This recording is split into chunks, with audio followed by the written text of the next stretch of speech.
ఇవాళ నిలువ ఉండే కొత్తిమీర పచ్చడి అండి. నిలువ అంటే 5-6 నెలలు ఫ్రిడ్జ్లో పెడితే, వేడైతే 3-4 నెలలు ఉంటుంది. దీన్ని పచ్చడిగా చేసుకుందాం ఇప్పుడు మనం.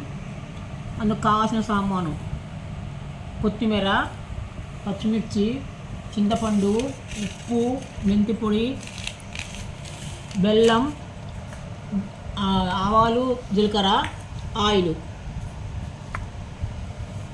ఇవి దీనికి కావాల్సినవి. ఇప్పుడు కొత్తిమీరను కట్ చేసుకొని పచ్చిమిర్చి, ఉప్పు, చింతపండు వేసి మిక్సీకి మెత్తగా వేయాలి. తర్వాత బాణలి పెట్టి కొద్దిగా నూనె వేసి ఈ రుబ్బినదంతా పోయాలి. అది ఉడికేదాకా దాన్ని నిదానంగా కలుపుకుంటూ కూర్చోవాలి. అది మళ్ళీ చూపిస్తాను నేను. పచ్చిమిర్చి, ఉప్పు, మెంతి పొడి ముందు కొంచెం మిక్సీ పట్టుకుందాం. తర్వాత ఇప్పుడు కొత్తిమీర వేస్తున్నాను ఇందులో.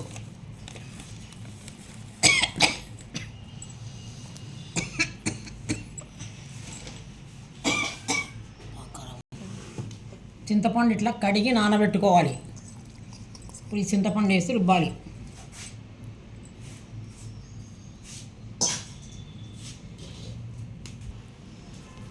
ఇలాగా మెత్తగా రుబ్బుకొని ఇప్పుడు పొయ్యి మీద బాణలు పెట్టేసి ఒక 2 గరిటె నిండా నూనె వేసి ఇవి అందులో వేసేయాలి. ఇదంతా బాగా మగ్గిపోయి మంచి సువాసన వస్తుంది. దించిన తర్వాత ఇదంతా పోయిస్తుంది, గట్టిగా వచ్చేస్తుంది. మొత్తం నూనె అంతా పీల్చేసి తర్వాత మళ్ళీ నూనె వేసి మనము తిరుగువాత పెట్టుకోవాలి. దాంట్లో నూనె కొంచెం ఎక్కువనే ఉండాలి. నూనె నిలువ పచ్చడి కాబట్టి ఇది కాబట్టి కొంచెం నూనె దండిగానే వేసుకోవాలి.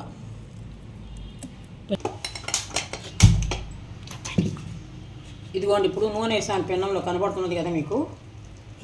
ఇందులోకి ఈ దంచుకున్నటువంటి కొత్తిమీర వేసేయాలి.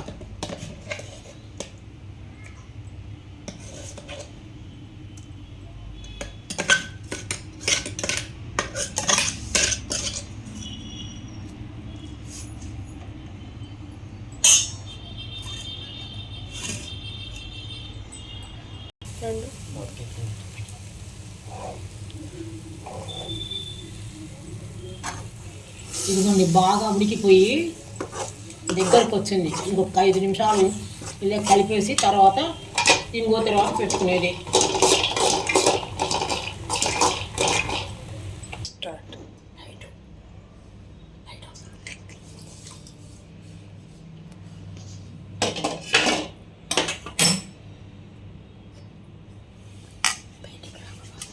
పోయిందంతా